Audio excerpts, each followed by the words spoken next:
ভগৱানৰ মৃত্যু নহয় আৰু জুবিন দা সদায় থাকিব জীয়াই আৰু প্ৰত্যেক খিলঞ্জীয়া মানুহ অসমীয়া মানুহৰ অন্তৰ নিভৃত কোণত জুবিন দা জীয়াই থাকিব। জাতিয়ে এটাই অনুৰোধ চৰকাৰলৈ, সৰ্বোচ্চ সন্মান দিব লাগিব ভাৰত চৰকাৰৰ, অসম চৰকাৰক সৰ্বোচ্চ সন্মান দিব লাগিব। আৰু জুবিন গাৰ্গ মই পুনৰ কৈছোঁ, ভগৱানৰ মৃত্যু নহয়, জুবিন দা আকৌ আহি আছে আমাৰ মাজলৈ। মোক বিশৃংখল বুলি মাতিছিলে আৰু খুব ধমকি দিছিলে মোক আগতে সৰু সৰু ভুল কৰিলে ধমকি দিয়ে। বিশৃংখলটো উৎপাত বেছি হৈছে নি, তোক দুচাত লাগে নি?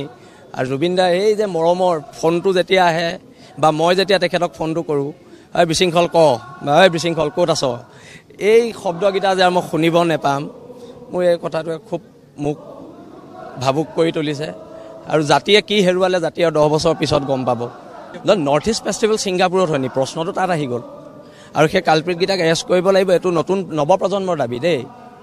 কোনোবাই জুবিন গাৰ্গক ক'ৰবাত লৈ গৈ ভালদৰে উভতাই নানিব। আৰু জুবিন দাই মানুহক কিমান সহায় কৰিছিলে, মোৰ সমান কোনোবাই দেখিছে নি? মই দেখিছোঁ নহয়, কিমান সহায় কৰিছিলে মানুহক। এই বেপাৰী এইটো বেপাৰী মানুহ, এইবোৰৰ লগত কথা পাতি লাভ নাই। কিন্তু জুবিন গাৰ্গক জাতিয়ে বিচাৰিব এদিন জীৱন গানত, সেইটো কথা। ভগৱানৰ মৃত্যু নহয় আৰু জুবিন গাৰ্গৰ মৃত্যু হ'ব পাৰে নি? জুবিন সদায় জীয়াই থাকিব। জুবিন গাৰ্গৰ মৃত্যু নহয়, সেই কথাটো সকলোৱে মনত ৰাখিব। ভগৱানৰ মৃত্যু নহয়, ভগৱানৰ মৃত্যু নহয়। আৰু জুবিন দা সদায় থাকিব জীয়াই আৰু প্ৰত্যেক খিলঞ্জীয়া মানুহ অসমীয়া মানুহৰ অন্তৰ নিভৃত কোণত জুবিন দা জীয়াই থাকিব। জাতিয়ে এটাই অনুৰোধ চৰকাৰলৈ, সৰ্বোচ্চ সন্মান দিব লাগিব ভাৰত চৰকাৰৰ, অসম চৰকাৰক সৰ্বোচ্চ সন্মান দিব লাগিব। আৰু জুবিন গাৰ্গ মই পুনৰ কৈছোঁ, ভগৱানৰ মৃত্যু নহয়, জুবিন দা আকৌ আহি আছে আমাৰ মাজলৈ। ভগৱানৰ মৃত্যু নহয় আৰু জুবিন দা সদায় থাকিব জীয়াই আৰু প্ৰত্যেক খিলঞ্জীয়া মানুহ অসমীয়া মানুহৰ অন্তৰ নিভৃত কোণত জুবিন দা জীয়াই থাকিব।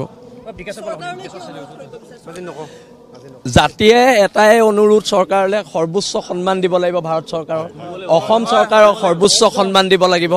আৰু জুবিন গাৰ্গ মই পুনৰ কৈছোঁ, ভগৱানৰ মৃত্যু নহয়, জুবিন দা আকৌ আহি আছে আমাৰ মাজলৈ। মোক বিশৃংখল বুলি মাতিছিলে আৰু খুব ধমকি দিছিলে মোক আগতে সৰু সৰু ভুল কৰিলে ধমকি দিয়ে। বিশৃংখলটো উৎপাত বেছি হৈছে নি, তোক দুচাত লাগে নি? আৰু জুবিন দা এই যে মৰমৰ ফোনটো যেতিয়া আহে বা মই যেতিয়া তেখেতক ফোনটো কৰোঁ, বিশৃংখল বিশৃংখল ক'ত আছ, এই শব্দকেইটা যে মই শুনিব নেপাম, মোৰ এই কথাটোৱে খুব মোক ভাবুক কৰি তুলিছে। আৰু জাতিয়ে কি হেৰুৱালে জাতিয়ে 10 বছৰ পিছত গম পাব। নৰ্থ ইষ্ট ফেষ্টিভেল ছিংগাপুৰত হয় নি? প্ৰশ্নটো তাত আহি গ'ল।